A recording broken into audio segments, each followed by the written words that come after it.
من لساني يفقه قولي. قالوا سبحانك لا علم لنا إلا ما علمتنا إنك أنت العليم الحكيم. اللهم صل وسلم على نور الأنوار وسير الأسرار والترياق الأبيض ومفتاح الباب اليسر سيدنا ومولانا محمد المختار وآله الأطهار وأصحابه الأخيار عدد نعم الله وإفضاله. نوينا تعلم وتعليم وتذكر وتذكير والنفع والانتفاع والإفادة والاستفادة والدعاء إلى الهدى والدلالة على الخير ابتغاء وجه الله ومرضاته وقربه وثوابه سبحانه وتعالى. اللهم رب يسر ولا تعسر وتمم بالخير اللهم آمين. Yang saya muliakan sahabat saya Tuan Imam yang dikasihi Allah Subhanahu wa taala, sidang jemaah yang dimuliakan Allah pada malam ini. Pertama dan selamanya kita merapatkan setinggi-tinggi puji syukur kehadirat Allah Subhanahu wa taala atas limpah kurnia dan rahmatnya serta izin darinya dapat kita bersama pada malam ini meneruskan perkongsian ataupun perbincangan kita di dalam kitab Matan Arba'in Imam An-Nawawi. Hampir 3 tahun kita tinggalkan. Kalau dalam catatan buku saya ni, kitab saya ni, hari terakhir saya datang sini April 2019. Dekat 3 tahun lah. 3 tahun. Alhamdulillah saya tak sesat.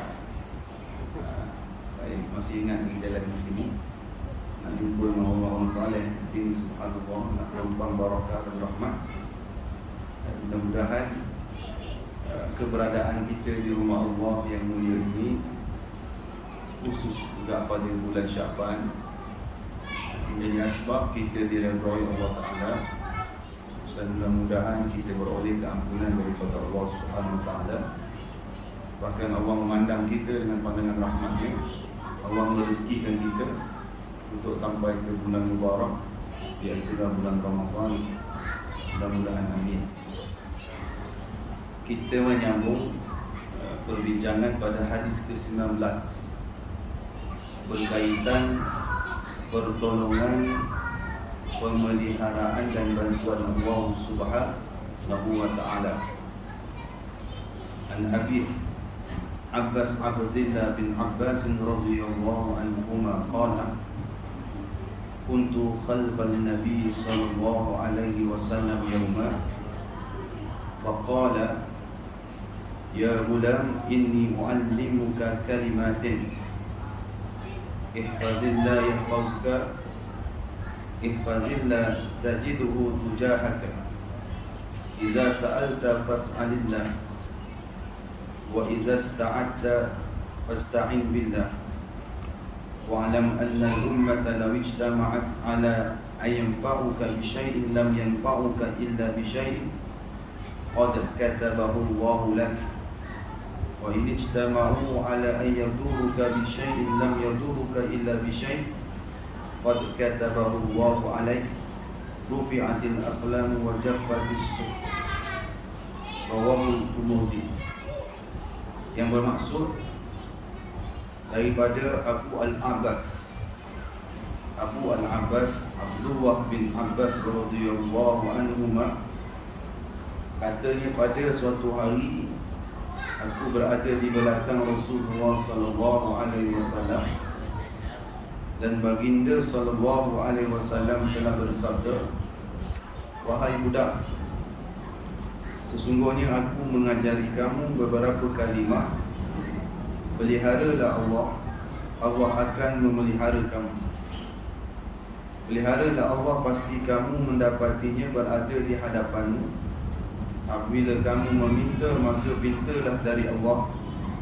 Apabila kamu meminta pertolongan, maka mintalah pertolongan dari Allah. Dan ketahuilah sesungguhnya jika suatu umat berkumpul untuk memberikan manfaat kepadamu, maka mereka tidak dapat memberi manfaat kepadamu kecuali dengan apa yang telah dituliskan untukmu oleh Allah Subhanahu wa taala. Dan sekiranya mereka berkumpul untuk memudaratkan kamu dengan sesuatu, maka mereka pasti tidak dapat memudaratkan kamu kecuali dengan sesuatu yang telah dituliskan untukmu oleh Allah Subhanahu wa taala. Telah diangkat akan pena dan telah keringlah lembaran-lembaran. Hadis riwayat Imam At-Tirmizi, katanya ia hadis hasan sahih.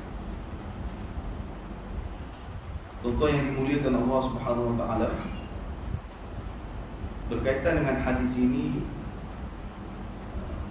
kata hadis dan petunjuknya yang pertama, sesungguhnya kesungguhan Nabi sallallahu alaihi wasallam di dalam pengarahan dan bimbingan ke atas umat dan pembentukan generasi mukmin yang misali. Rasulullah sallallahu alaihi wasallam teramat gairah dalam menanamkan ke jiwa orang-orang yang beriman akidah yang sejahtera, khususnya di kalangan pemuda-pemudi Islam. Tidaklah menghairankan justru Allah Subhanahu wa taala telah menyifatkan di dalam firman-Nya dalam surah At-Taubah ayat 128. Allah berfirman, A'udzubillahi minasyaitonir rajim. Laqad ja'akum rasulun min anfusikum azizun 'alaihi ma 'antum harisun 'alaikum bil mu'minina raufur rahim. Surah Al-Baqarah al-Azim, yang bermaksud sesungguhnya telah datang kepadamu seorang rasul dari kaummu sendiri, yaitu Nabi Muhammad sallallahu alaihi wasallam, yang menjadi sangat keberatan kepadanya sebarang kesusahan yang ditanggung oleh kamu, yang sangat lobakan, yang ini inginkan kebaikan bagi kamu, dan dia pula menumpahkan perasaan belas kasihan serta kasih sayangnya kepada orang-orang yang beriman. Satu ketika, anak kepada bapa saudara Rasul sallallahu alaihi wasallam, iaitulah Abdullah bin Abbas radhiyallahu anhuma, telah memboncengi baginda sallallahu alaihi wasallam di atas binatang tunggangannya. Lalu baginda sallallahu alaihi wasallam pun mengajukan kepada beliau nasihat-nasihat yang berguna itu. Satu nasihat yang mana isi kandungannya akan menjadikan seorang muslim itu beriltizam dengan perintah Allah Subhanahu wa taala. Beliau hanya meminta pertolongan dari Allah Subhanahu wa taala, lalu jadilah beliau seorang yang gagah berani. Hadis ini juga, apa-apa kedudukan pun tidak boleh menakutkannya, dan segala mara bahaya tidak menggentarkannya. Beliau akan berkata tentang kebenaran dan tidak takut cercaan orang yang mencerca. Justru apa yang dilakukan semata-mata kerana Allah Subhanahu wa taala. Lantaran ia mengetahui bahawa segala perkara adalah di dalam genggaman Allah Subhanahu wa taala yang maha agung dan bijaksana. Tiada seorang pun boleh mendatangkan mudarat maupun manfaat terhadap orang lain melainkan dengan izin Allah Subhanahu wa taala. Jadi yang pertama daripada hadis ini nak memperlihatkan bagaimana kesungguhan Nabi sallallahu alaihi wasallam di dalam Nabi sallallahu alaihi wasallam menyampaikan sesuatu ilmu ataupun mendidik para sahabat bagi membentuk generasi mukmin yang misali. Maknanya Nabi sallallahu alaihi wasallam ini tidak memilih sahaja kepada orang dewasa, bahkan kepada kanak-kanak remaja juga Nabi sampaikan apa yang sepatut Nabi sallallahu alaihi wasallam sampaikan. Sesuatu ini tadi, alhamdulillah ramai anak-anak. Jadi seronok kita rasa dia amin tu, teringat kita zaman kanak-kanak. Bila dia amin bersautan tu kan, orang lain habis tak amin, dia tambung lagi tu, amin kan. Orang senang teringat kita zaman kanak-kanak dulu. Macam itulah PL kita. Jadi kita jangan marah lebih-lebih. Pasal dulu kita pun begitu dulu. Anak-anak ni cerminan kita.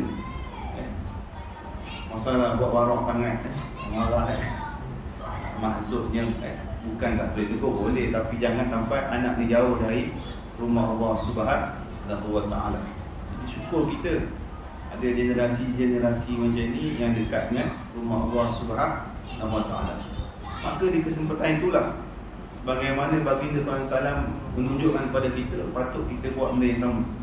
Mana kita cuba selit-selitkan, mantap-mantapkan akidah, mantap-mantapkan kepercayaan, kefahaman kepada anak-anak kita yang muda-muda ni lah, supaya mereka sedar. Yang pertama itu, kebergantungan kita mesti kepada Allah Subhanahu wa ta'ala. Dan juga kita mengingatkan bahawasanya tiada makhluk yang boleh mendatangkan manfaat dan tidak ada makhluk yang boleh mendatangkan mudarat melainkan dengan izin Allah Subhanahu wa ta'ala. Ini berkaitan, kalau kita kata itu kan masalah faham tak kan? Ini orang kata itu tak payah beri sangat kan, jaga SOP. Kerana COVID bukan boleh mendatangkan mudarat pada kita, tanpa itu bukan maksud itu. Maksudnya mesti juga disusuli dengan usaha. Mesti disusuli dengan usaha. Kerana usaha itulah sebahagian daripada tanda kita bergantung harap kepada Allah SWT. Allah suruh faiza azamta fatawakkal ala Allah.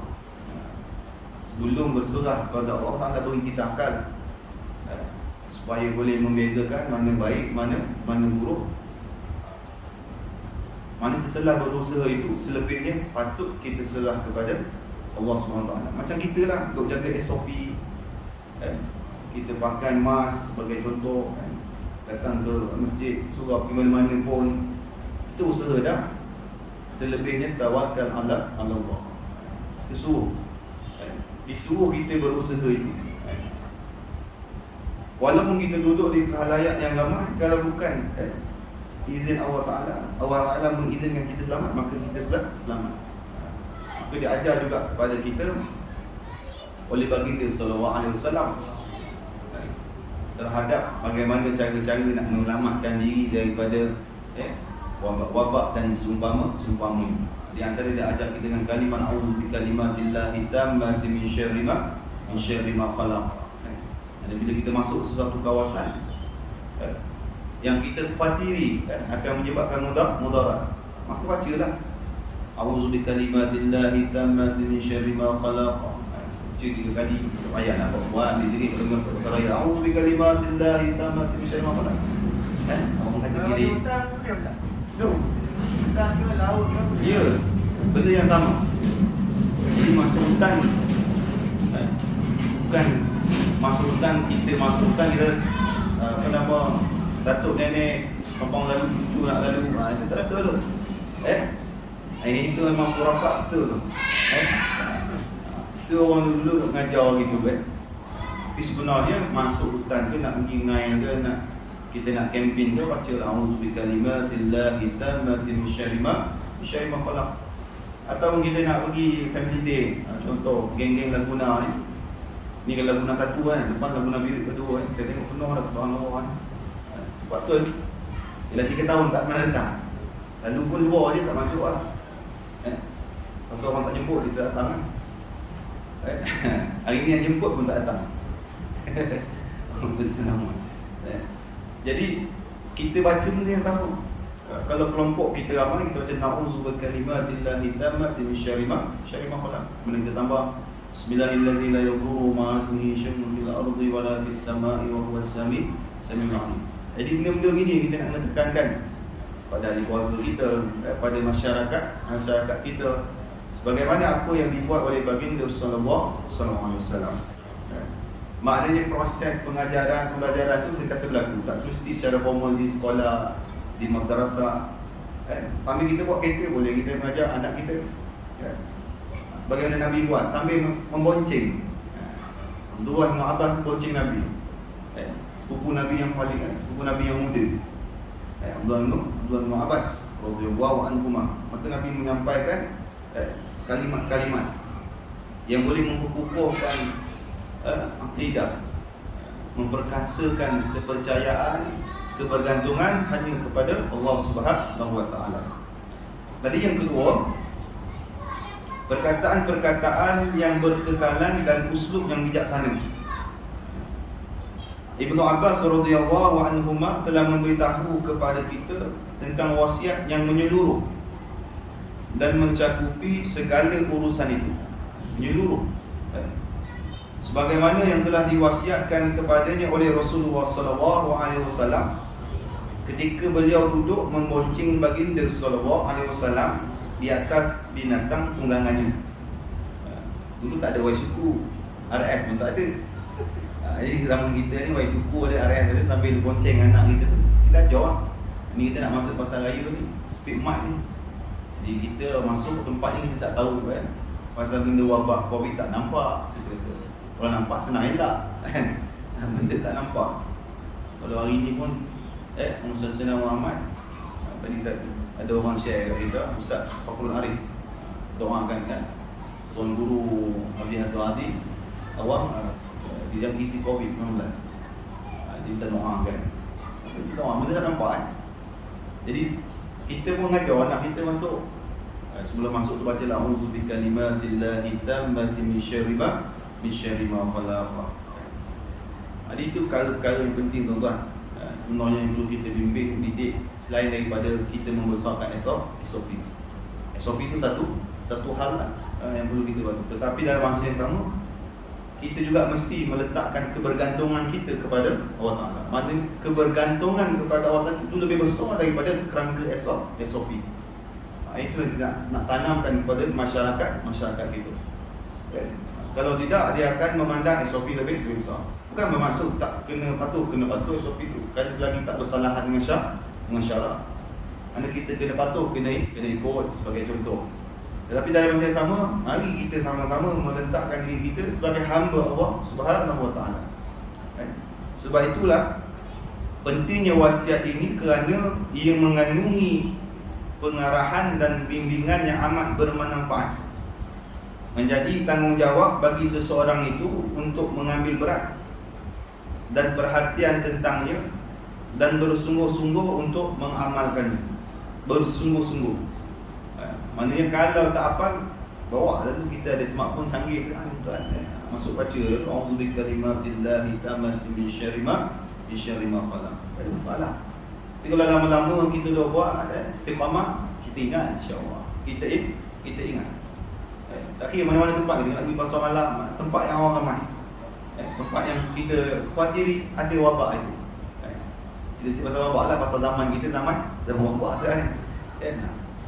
Maka dia kata Ibnu Abbas radhiyallahu anhuma telah diperingatkan dan baginda sallallahu alaihi wasallam memanggilnya wahai budak. Kebetulan masa itu memang dia budak. Demi untuk membuka minda dan menghadirkan hatinya, kemudian baginda sallallahu alaihi wasallam mengalihkan dan memusatkan penumpuan fikirannya kepada apa yang bakal disabdakan. Gaya baginda sallallahu alaihi wasallam mendidik. Itu hebatnya Nabi sallallahu alaihi wasallam. Maka setiap para sahabat itu Nabi mengkaji dulu biologinya. Sebab tu kalau kita lihat ada satu kitab dikarang oleh Dr. Syuhada. Dr. Syuhada, saya ingat dia bukan rektor kuis lah dulu. Ada satu kitab, saya ada memilikinya. Kitab tu bertajuk Gaya Rasul sallallahu alaihi wasallam mendidik. Memang Nabi memilih. Sebab itu kalau ada di kalangan para sahabat, ada sahabat tanya, ayul a'mal afdal ya Rasulullah, apa dia amal yang paling afdal ya Rasulullah? Nabi pun tengok sahabat. Kalau Sayyidina Abu Bakar, Nabi tak kata amal yang afdal itu tut'amu ta'am, sedekah. Nabi tak cerita pasal Abu Bakar memang 100% hartanya dinafahkan, dinafakahkan, diwakafkan kepada agama. Tapi ada sahabat yang jadi lihat sikit, Nabi kata ayul afdal, apa dia? Beri makan pada orang, sebarkan salam kan. Pasal ada sahabat yang berat mulutnya nak menyebarkan salam. Begitulah kita. Anak-anak kita, contoh ada 6 orang. 6 orang tu tak sama. Ada 6 orang tu tak sama. Ada orang yang sulung tu sifat dia rajin bersedekah, rajin menggainkan tulang. Nombor 2 kurang pula. Maka kita kena pandai. Dia tak boleh bagi sekali harum orang kata, kan? Begitulah kalau kita di sekolah pun kita kena menilai murid-murid kita. Sekolah pula Pasal esok sekolah, cerita sekolah Masa senang Muhammad, kan? Jadi dia kata Rasulullah SAW mengalihkan pandangan Ibnu Abbas radhiyallahu anhuma ke arah ketinggian harga ilmu yang akan diturunkan kepada Ibnu Abbas radhiyallahu anhuma. Itu dengan kata-kata dia, sesungguhnya aku mengajari kamu beberapa kalimat. Mana nak menarik perhatian Ibnu Abbas. Jadi Ibnu Abbas tu orang sahabat Nabi SAW. Kita pun kalau kita berdepan dengan alim ulama, maka para alim ulama mengatakan, kamu dengar baik, saya nak bagi wasiat kepada kamu. Maka kita akan jadi seronok syok. Pasal apa? Direct langsung. Baik. Maka kata dia, ia beberapa kalimah tetapi di dalamnya terkandung kaedah-kaedah besar dan penting dari kaedah-kaedah agama Islam yang mencernakan fikiran, menajamkan minda dan menyinari akal, mengukuhkan akidah dan menguatkan keyakinan. Mana lengkap Nabi bagi package. Pertama untuk mencernakan minda, yang kedua menyinari akal. Kenapa akal kita kena disinari? Pada lagi disuluh dengan nur-nur Islam. Kerana akal kita ini, kalau menurut dalam kitab Ar-Raqaiq karangan Dr. Profesor Syaraf Qudha, akal kita ini kalau dalam bentuk tubuh badan, peranan fungsi akal kita adalah penasihat pertama kepada hati. Hati kita ni raja. Raja ini sebelum dia membuat keputusan, maka dia ada 2 penasihat, kata Dr. Syaraf Qudha dalam kitab Ar-Raqaiq. Pertama akal, yang kedua nafsu. Nafsu adalah penasihat kedua. Sebab itu akal sentiasa berhujah dengan nafsu untuk menasihati hati sebelum hati mengeluarkan perintah arahan supaya 7 anggota yang lain melaksanakan dasar hati itu. Maka katanya para ulama, kalaulah akal ini tidak disuluh dengan nur Islam, maka akal akan menasihatkan hati perkara yang tak baik. Lalu gagal dia berhujah dengan nafsu. Kita kenal nafsu ini sifat dia adalah membawa kepada selain daripada ketaatan. Contohlah. Contoh saya ambil contoh mudah. Contoh dalam bab solat berjemaah. Akal ini kalau tak dipandu dengan nur Islam suluhan. Nur Islam tu apa dia? Sumbernya Quran dan Sunnah. Maka akal kata, tak apalah semayang kat rumah bukan tak sah. Nafsu pun ya betul lah. Tambah-tambah sekarang ni musim Covid dia duduk semayang kat rumah. Kan? Jadi hati pun mengeluarkan perintah semayang kat rumah je lah. Kemudian akal berhujah lagi, terfikir pula dia, kalau kat rumah tu kan tak sedap pula jemaah. Maka nafsu pula memberi hujah, kat rumah tu boleh jemaah, kau jadi imam lah. Dia kata gitu lah. Nampak tak? Itu sifat mudah dia tu. Tetapi kalau akal ini dipasak, dicerna betul-betul, maka akal akan berhujah tak sama solat jemaah di masjid surau dengan rumah. Orang lelaki keutamaannya di masjid surau. Sekali tak apalah kalau nak membimbing anak isteri berjemaah. Maka di situ dah ada pentingnya kepada suluhan Quran dan Sunnah kepada akal. Itu yang kedua. Kemudian yang ketiga, peliharalah Allah. Dalam hadis Nabi sebut, peliharalah Allah dan Allah akan memelihara kamu. Ihfazillah yahfazka. Yang ini beriltizam dengan perintah-perintah Allah Subhanahu wa ta'ala dan berhenti pada batasan-batasan tanpa menghampirinya. Maksudnya apa? Pelihara Allah itu mendukung segala syariat yang Allah tetapkan untuk kita. Sesiapa yang mendukung syariat-syariat yang Allah Ta'ala tetap untuk kita, maka Allah akan berserta dengannya. Itu maksud dia. Maka disuruh awasilah dirimu supaya jangan menghampirinya, iaitu melakukan perkara penyelewengan. Jangan kita terlibat kepada perkara yang seleweng. Ini sebalik daripada apa yang diperintah Allah Subhanahu wa Ta'ala. Maka laksanakanlah apa yang telah difardukan ke atas kamu, dan jangan bersikap acuh tak acuh dan sambil lewa terhadapnya. Dalam waktu solat lah contoh. Manakan kita dalam bulan solat, kempen Jaiz pun, Ma'ad, Jakim pun kempen bulan solat, sampai ujung bulan Mac kita cerita buat solat. Sebab itu solat ini, kata hukama, kita kena susun jadual kehidupan kita berpandukan waktu solat, mengikut waktu solat. Jangan susun ke waktu solat mengikut kehidupan kita. Benda tu dekat-dekat sama tapi beza. Maksudnya apa? Kalau kita menyusun waktu solat mengikut kehidupan kita, sebab tu kita lewat solat. Contohlah Zuhur contoh. Lama lagi Zuhur ni. Kita tengok kita ustaz tu nanti habiskan kita sebab bayang lah. Itu bermaksud kita menyusun waktu solat ikut waktu kita, waktu kehidupan kita. Tetapi kalau yang sebenarnya, kita kena susun waktu kehidupan kita mengikut waktu solat. Maksudnya apa juga kita buat, apa juga kita kerjakan, masa waktu solat berhenti tunaikan solat. Ini yang dilakukan oleh para sahabat ridwanullahu ta'ala anhum ajma'in. Sibuk macam mana kita pun, solat itu diutamakan. Kerana tadi itulah berkaitan menjaga Allah Subhanahu wa Ta'ala, mana memelihara hak Allah Subhanahu wa Ta'ala.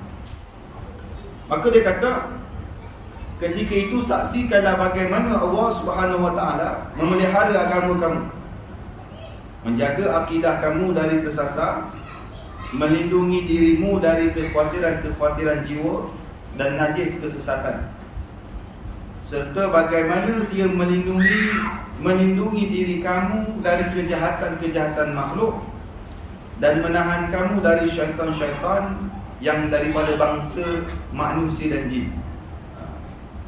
Jadi mana kita kalau mantap kita memelihara syariat Allah Ta'ala ini, Allah akan pelihara kita daripada anasir-anasir yang dibawa oleh dua jenis bangsa.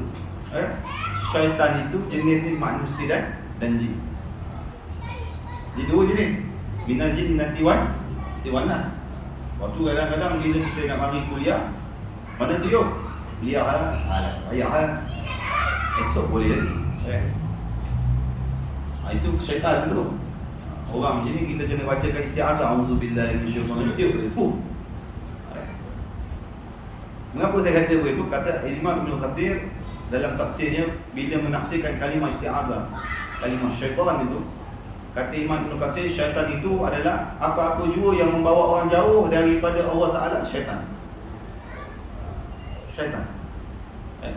Ama ada program-program, sama ada majlis-majlis yang bawa orang jauh dari Allah Ta'ala, syaitan itu. Sifatnya syaitan. Kerana syaitan itu nak bawa jauh orang daripada kebenaran.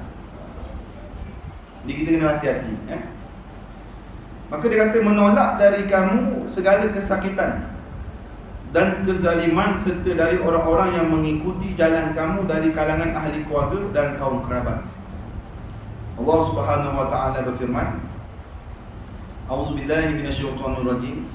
Lahu mu'aqibatun min baini yadayhi wa min khalfihi yahfazunahu min amrillah. Shadaqallahul azim.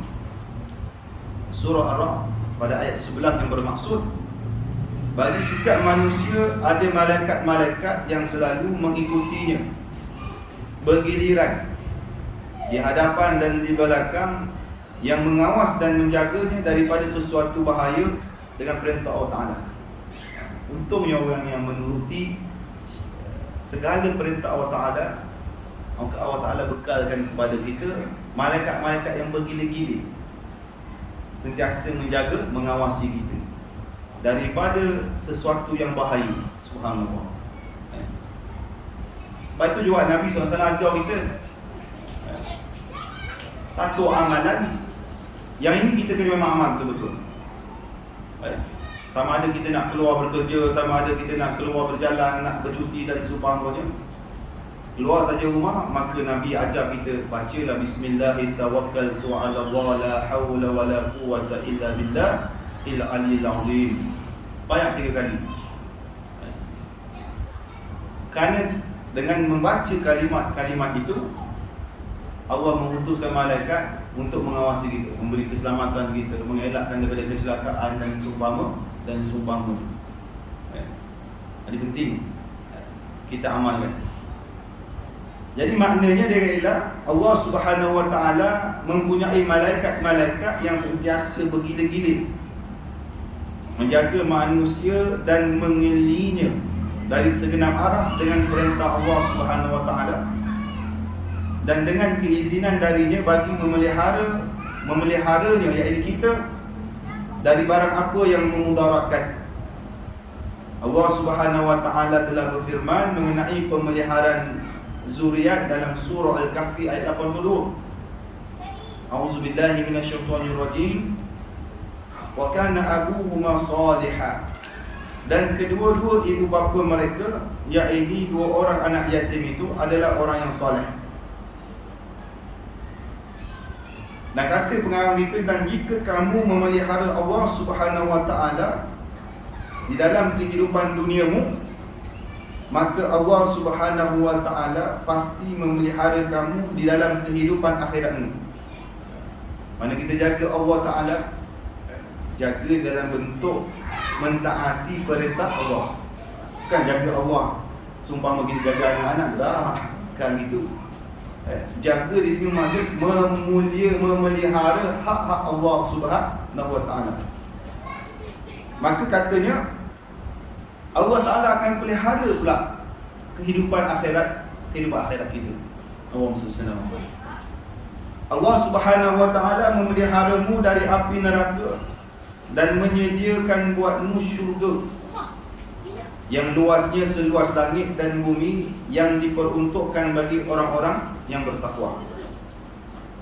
Allah Ta'ala berfirman dalam surah Ali Imran pada ayat 133, Ba'da a'udzu billahi minasyaitonir rajim. Wasari'u ila maghfiratin min rabbikum wa jannatin arduha as-samawati wal ardh u'iddat lil muttaqin. Shadaqallahul azim. Dan bersegeralah kamu mengerjakan amal-amal baik untuk mendapat keampunan daripada Tuhanmu, dan syurga yang seluas langit dan bumi yang disediakan bagi orang-orang yang bertakwa. Maka dia kata para malaikat akan menyambut kamu dengan penuh alu-aluan dan penghormatan. Bagi orang-orang yang menjaga hak Allah, memelihara hak Allah ini, dia akan disambut oleh malaikat-malaikat dengan penuh alu-aluan dan penghormatan. Bagaimana Allah abarkan dalam firman-Nya di dalam suratul Qaf ayat 32 hingga 35. Ba'da a'udzubillahi minasyaitonir rajim. Hadza ma tu'aduna likulli awwabin hafiz. Man khasyar rahmana bil ghaibi wa jaa'a bil qalbin munib. Udkhuluha bisalam. Zalika yaumul khulud. Lahum ma yasha'una fiha wa ladaina mazid. Shadaqallahul azim. Yang bermaksud, serta dikatakan kepada mereka, inilah yang dijanjikan kepada kamu, kepada tiap-tiap hamba yang sentiasa kembali kepada Allah dengan mengerjakan ibadah, lagi yang sangat memelihara dengan sebaik-baiknya, iaitu segala hukum dan peraturan Allah, iaitu orang yang takut, iaitu melanggar perintah Allah yang Maha Pemurah semasa tidak dilihat orang dan semasa tidak melihat azab Allah Ta'ala, serta ia datang kepada Allah dengan hati yang tunduk taat, maka dipersilakan oleh malaikat dengan berkata, masuklah kamu ke dalam syurga dengan selamat sejahtera. Hari ini ialah hari bermulanya kehidupan yang kekal. Mereka beroleh apa yang mereka kehendaki di situ, dan di sisi kami ada lagi tambahan, iaitu limpah kurnia yang tidak terlintas di hari mereka. Ini di antara kelebihan yang Allah Ta'ala cerita. Kita je yang lalai. Kita je lalai. Allah Ta'ala bagi tahu dah macam-macam bentuk tawaran. Dengan syarat kamu taat pada Allah Ta'ala, pelihara Allah dengan cara mentaati segala perintah Allah Ta'ala, menjauhi segala larangannya. Kurniaan sebagai menepati apa yang dikhabar gembira oleh Allah Ta'ala buat hamba-Nya. Dalam surah Taubah ayat 112, wal hafizuna li hududillah wa basyiril mu'minin, dan orang-orang yang menjaga batasan-batasan Allah, dan berilah berita gembira kepada orang-orang yang beriman. Yang ini tidak menurut hawa nafsu dan sentiasa berada dalam dasar yang betul. Kalau kita lihat ni yang dilakukan oleh seorang wali Allah, Bishr al-Khafi, yang sentiasa tidak menurut hawa nafsunya, sehingga Allah Ta'ala mengangkat darjatnya. Sebelum ni orang biasa-biasa je, tapi oleh kerana subhanallah, dan satu peristiwa yang hebat ketika dia berjalan, dia terlihat kalimah Allah, nama Allah Azza wa Jalla, orang bijak-bijak. Adik, walaupun dalam keadaan dia ni orang biasa-biasa, tak boleh terima dia. Hasan, betul Ustaz? Betul Betul boleh? Ni masa sikit 3 tahun ke atas? Boleh? Jadi Muhammad SAW, dia pun ambil kalimah Allah, kertas al-waraqah yang terdapat nama Allah, dia pun bersih-bersihkan. Bukan itu saja, bahkan dia pergi ke kedai minyak wangi, dia beli minyak wangi yang terbaik, diwangi-wangi yang kertas itu, sehingga Allah Subhanahu Wa Taala mengangkat dia sebagai hamba Allah yang soleh lagi warak. Sejak daripada itu, dia menjadi hamba Allah yang tidak akan menuruti nafsunya. Maka inilah orang yang Allah Subhanahu Wa Taala khabarkan di dalam firman-Nya dalam surah Taubah itu, iaitu orang-orang yang menjaga batasan-batasan Allah, lalu Allah beri khabar gembira kepadanya. Rasulullah SAW telah mengajari para sahabatnya agar memohon dari Allah Subhanahu Wa Taala agar memelihara mereka. Di dalam hadis sahih Imam Bukhari dan Muslim, bahawa baginda Rasulullah SAW telah memerintahkan Al-Barra bin Azib radhiyallahu anhu agar mengucapkan ketika beliau ingin tidur dengan doa, Rabbi in qabadta nafsi farhamha wa in arsaltaha fahfazha bima tahfadhu bihi ibadakas salihin. Yang bermaksud, Tuhanku, jika engkau mengambil jiwaku, maka belas kasihkanlah ke atasnya. Jika engkau biarkannya, maka peliharalah akan dia sebagaimana engkau memelihara hamba-hambamu yang soleh. Oh, hebat. Kita biasa tidur baca speaker Allah mahir wa'amu je lah. Itu pun kadang tak baca. Pasal sibuk baca WhatsApp, tertidur tu. Tak baca tu pun. Tetapi Nabi ajar doa ni. Baca MU kamu. Saya dah bertaubat pakai MU sekarang. Sudah lama saya tak tengok DPS tu. Orang Sinar Muhammad. Kerana dia nampak menyesatkan ketika dia galak lah. Orang Sinar. Prestasi teruk merudum ya. Jadi kita tak payah layan, buang masa gitu. Lama tak tengok orang Sinar. Sungguh saya pun lama dah. Lama sungguh dah tak boleh cerita pasal MU ni. Banyak cerita pasal Liverpool je sekarang. Orang Sinar Muhammad. Berbual itu tuan apa pun tetap istiqamah Tapi orang marah kita, tu tak sokong syaitan. Saya tak sokong syaitan Syaitan tak sokong Rasulullah Muhammad. Baik, kita sama sekali. Di dalam Sahih Ibn Hibban dari hadis Umar radhiyallahu anhu bahawa Nabi SAW telah mengajarinya agar mengucapkan kalimah Allahumma fazni bil Islam qa'imah wa fazni bil Islam qa'idah wa fazni bil Islam raqidah wa la tuti' fi aduwan wa la hasidah. Yang bermaksud, ya Allah, jagalah aku dengan Islam dalam keadaan berdiri, jagalah aku dengan Islam dalam keadaan aku duduk, jagalah aku dengan Islam dalam keadaan tidur, dan janganlah engkau kabulkan doa dan keinginan musuh atau orang-orang yang dengki terhadapku untuk mencelakakanku. Allahumma shalli ala Muhammad. Apa doa ni? Boleh cari tuan-tuan nanti boleh search. Doa yang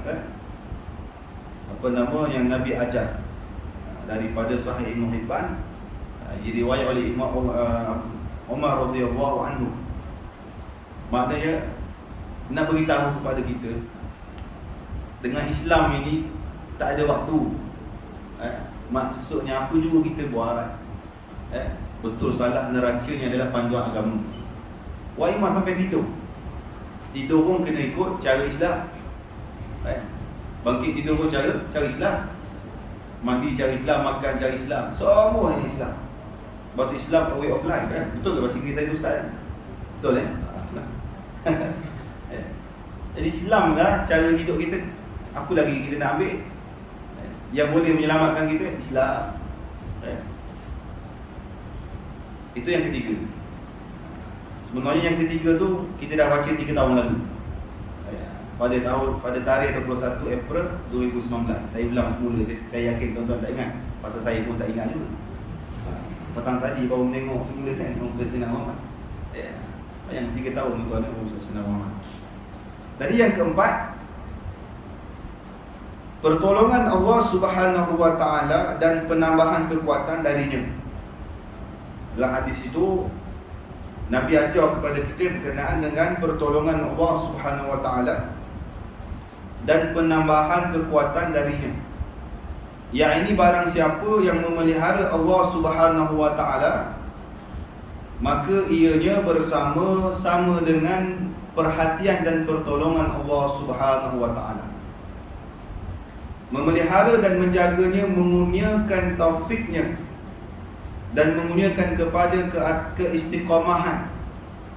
Setiap kali kegelapan berleluasa dan al-ihwal menjadi sempit, maka peliharalah Allah Subhanahu wa taala. Kamu akan mendapati Allah Subhanahu wa taala di hadapan, menjaga dan melindungimu.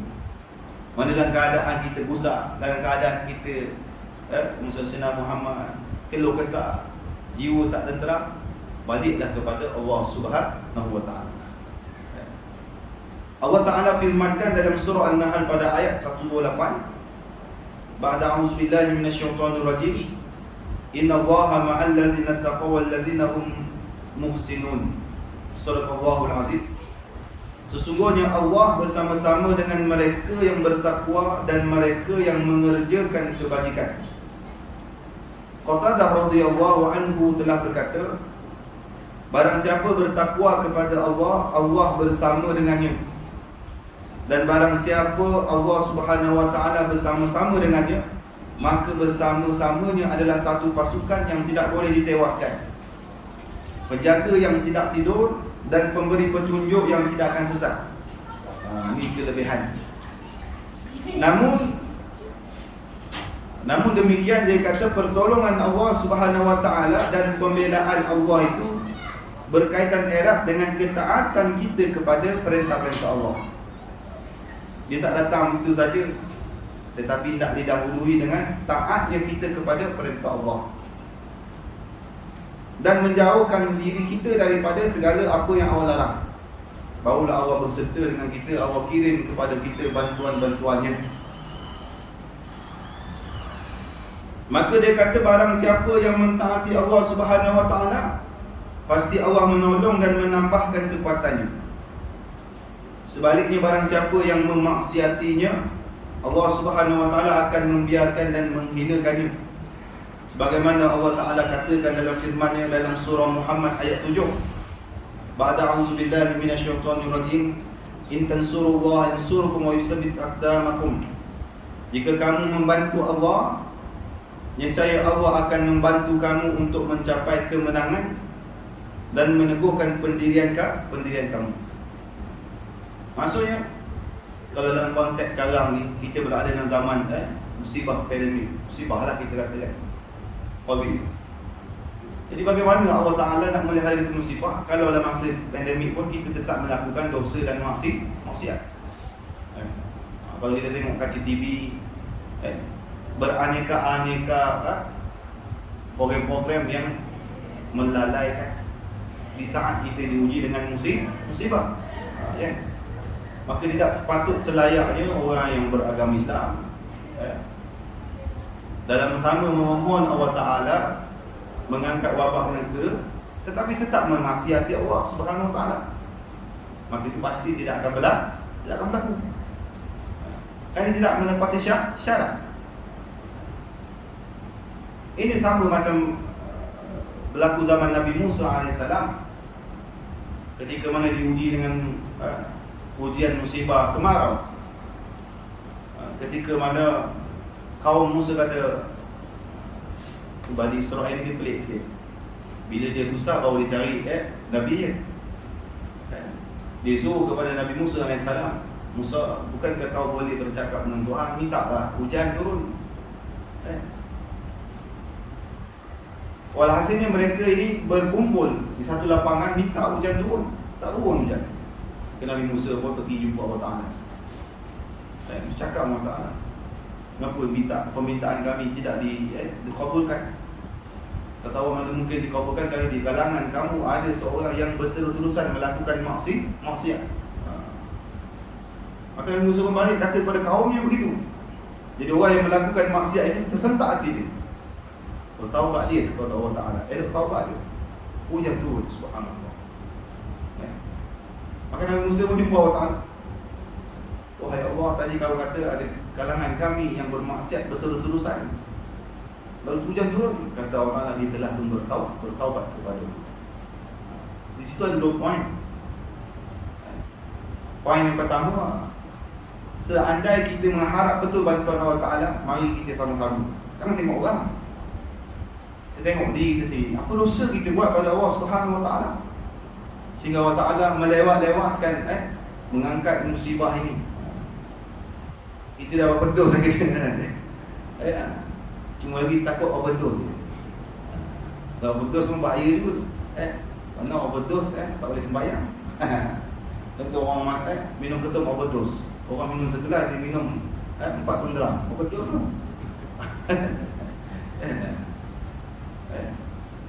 Orang yang hilang kawan yang mabuk tak boleh menghampiri solat. Contoh saja tu, tak ada teman hidup dah mati. Jadi kalau kita fikir, kita renung tuan, kita muhasabah, subhanallah. Apa sebabnya lambat sangat Allah Ta'ala angkat wabak ni begitu.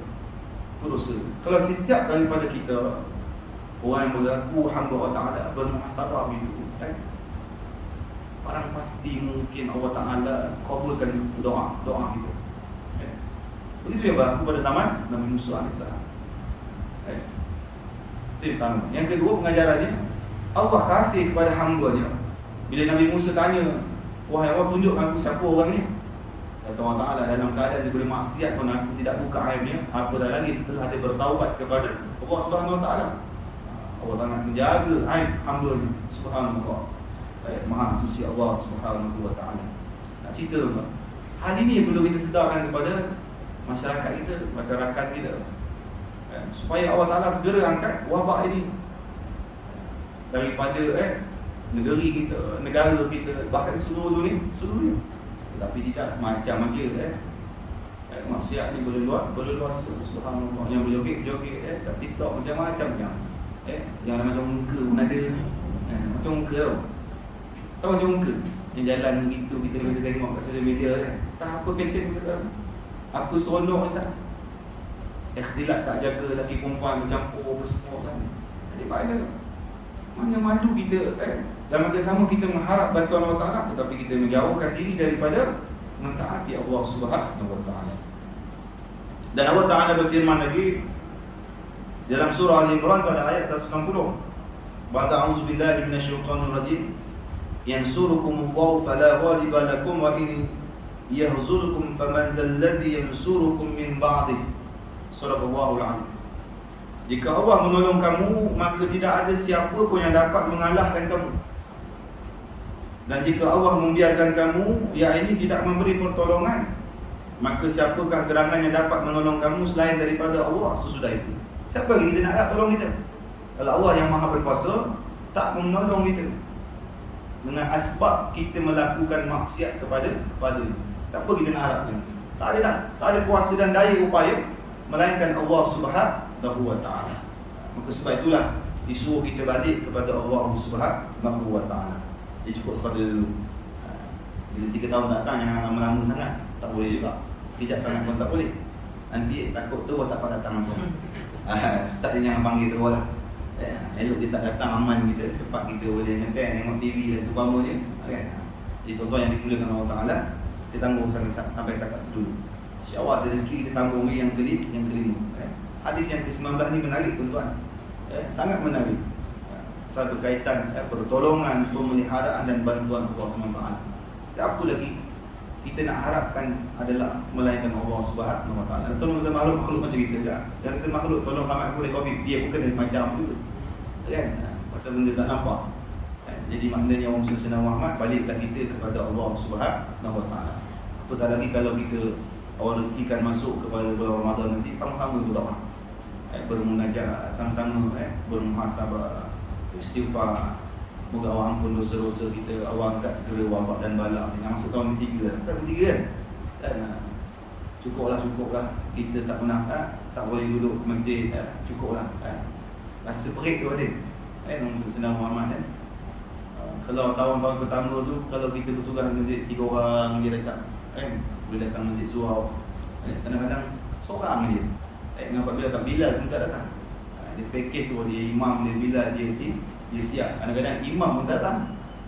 Pasal takut ni subhanallah. Marilah kita balik kan kebergantungan kita kepada Allah Ta'ala dalam nak mendapat nusrah, nak dapat ma'unah Allah Ta'ala itu. Caranya Allah Ta'ala tetapkan dah, mesti taat kepada perintah Allah dan meninggalkan segala yang dilarang. Jadi mudah-mudahan Allah Ta'ala memelihara kita daripada wabak dan bala. Allah Ta'ala rezekikan kepada kita rezeki kefahaman dan Allah istiqamahkan kita dalam ketaatan kepada-Nya. Bismillahirrahmanirrahim. Allahumma rzuqna ilman nafi'a wa rizqan thayyiba wa amalan mutaqabbala. Allahumma afina min kulli bala'i dunya wa azabil akhirah, syarrid dunya wa syarril akhirah. Rabbana atina fid dunya hasanah wa fil akhirati hasanah wa qina azabannar. Wassallallahu ala sayyidina Muhammad wa ala alihi wa sahbihi wa baraka wa sallam. Alhamdulillahirabbil alamin. Aqulu qawli hadza wa astaghfirullahal azim li wa lakum. Assalamualaikum warahmatullahi wabarakatuh. Waalaikumsalam.